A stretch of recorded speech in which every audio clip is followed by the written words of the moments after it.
কক্সবাজার বাংলাদেশের দক্ষিণ পূর্বাঞ্চলে অবস্থিত বঙ্গোপসাগরের কোল ঘেঁষে দাঁড়িয়ে থাকা নৈসর্গিক সৌন্দর্যের জন্য বিখ্যাত। বিশ্বের দীর্ঘতম সমুদ্র সৈকত এখানেই অবস্থিত। আজকে আমি আপনাদের দেখাবো সাপুড়ি দ্বীপের সৌন্দর্য, পাশাপাশি দেখাবো মেরিন ড্রাইভ রোডের কিছু বিচের সৌন্দর্য। আশা করি সম্পূর্ণ ভিডিওটা দেখবেন। আসসালামু আলাইকুম বন্ধুরা, আমি এম কে সাগর আছি আপনাদের সাথে। আজকে আমি দেখাবো পৃথিবীর দীর্ঘতম সমুদ্র সৈকত কক্সবাজারের মেরিন ড্রাইভ রোডের সৌন্দর্য। তো আমি আজকে আছি সাপুড়ি দ্বীপের জেটি ঘাটে। তো আজকের জার্নিটা জেটি ঘাট থেকে শুরু করব। আশা করি সম্পূর্ণ ভিডিওটা দেখবেন।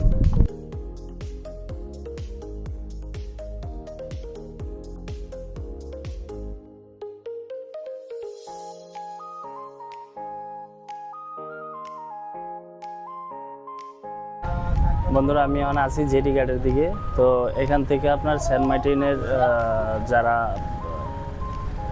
বাসিন্দারা আছে, যাদের কাছে এনআইডি কার্ড আছে সেন্ট মার্টিনের, তারাই শুধু এখান থেকে যেতে পারে। তো এই জেটি ঘাটটা শুধু তাদের জন্যই এখন ওপেন করা আছে। দেখুন,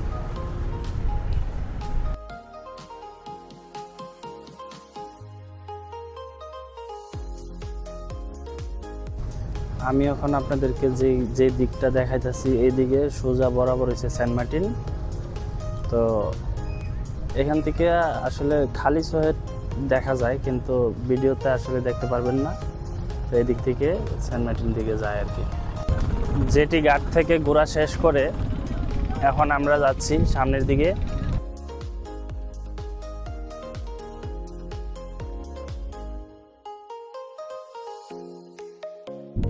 দেখুন বন্ধুরা, সাপুড়ি দ্বীপ থেকে যাওয়ার পথে রোডের দুই পাশে এইভাবে কৃষকরা লবণ চাষ করে। এই যে দেখেন, লবণ চাষ করে। তো বিশাল এরিয়া নিয়ে ওনারা লবণটা চাষ করে। এই দিকের একটা অংশ লোক আর কি লবণ চাষের সাথে জড়িত।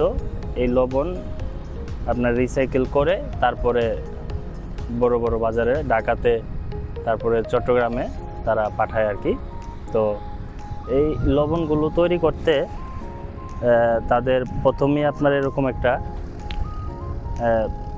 আপনার চারপাশে আপনার মাটি দিয়ে উঁচু করে, তারপরে আপনার এই পলিথিন দিয়ে এটার উপরে আপনার লবণাক্ত পানিটা দেওয়ার পরে 3 দিন পরে এই লবণটা জমাট হয়। তারপরে এখান থেকে উঠে তারপরে এরকম করে স্তূপ তৈরি করে আর কি, স্তূপ বানিয়ে রাখে, তারপরে বস্তা করে তারপরে শহরের দিকে নিয়ে যায়। তো ভাবলাম যে যাওয়ার পথে যেহেতু এই লবণের চাষটা দেখলাম, আপনাদেরকেও দেখাই, তো সেজন্য আর কি দাঁড়াইলাম। তো চলেন এখন আমরা যাবো এখান থেকে টেকনাফ।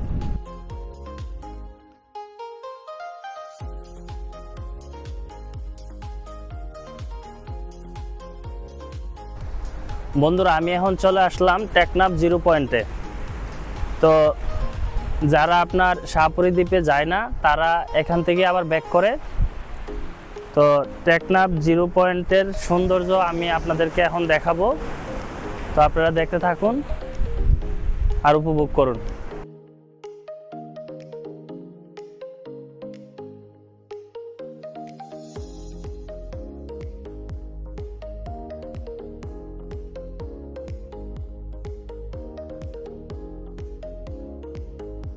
এই টেকনাফ 0 পয়েন্ট থেকে সাগরটাকে ভয়ঙ্কর সুন্দর লাগতেছে।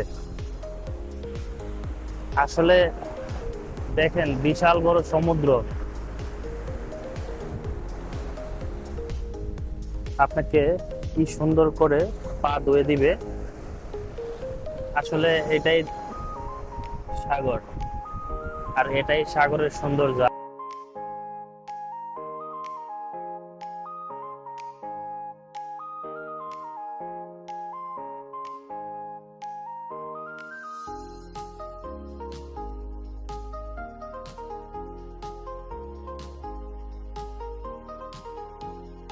তো এখন আমরা টেকনাফ 0 পয়েন্ট ঘোরা শেষ করে আবারও চলে যাব সামনের দিকে। আসলে এখনো আমার অনেক কিছু দেখার বাকি আছে, আপনাদেরকেও দেখাবো। তো সময় নষ্ট না করে সামনের দিকে আগানো যাক।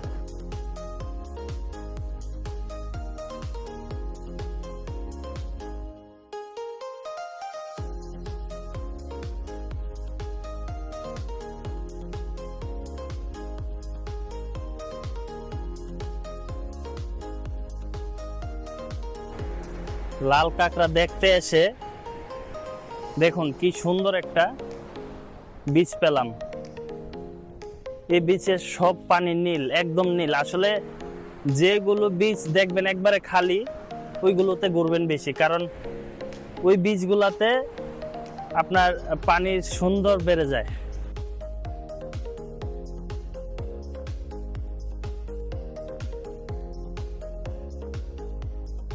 বন্ধুরা, লাল কাঁকড়ার বীজ দেখার পরে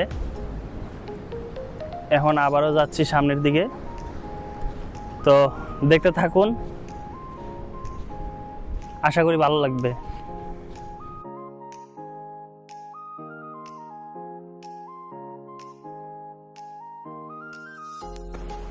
লাল কাঁকড়ার বীজ থেকে এখন চলে আসলাম শামুক বীজে। এই বীজটার নাম হয়েছে শামুক বীজ। এই যে এই শামুকগুলো দেখতেছেন, এই শামুক এই বীজে পাওয়া যায়, এই জন্য এই বীজের নাম দিচ্ছে শামুক বীজ। তো এই বীজটা অনেক সুন্দর, খারাপ না, সুন্দরই লাগতেছে। দেখুন শামুক বীজটাও অনেক সুন্দর। দেখেন এনো শৈবাল আছে, আপনার ওই যে কোরাল বীজ কক্সবাজারে অনেকগুলোই আছে, একটা বীজের একটা সৌন্দর্য।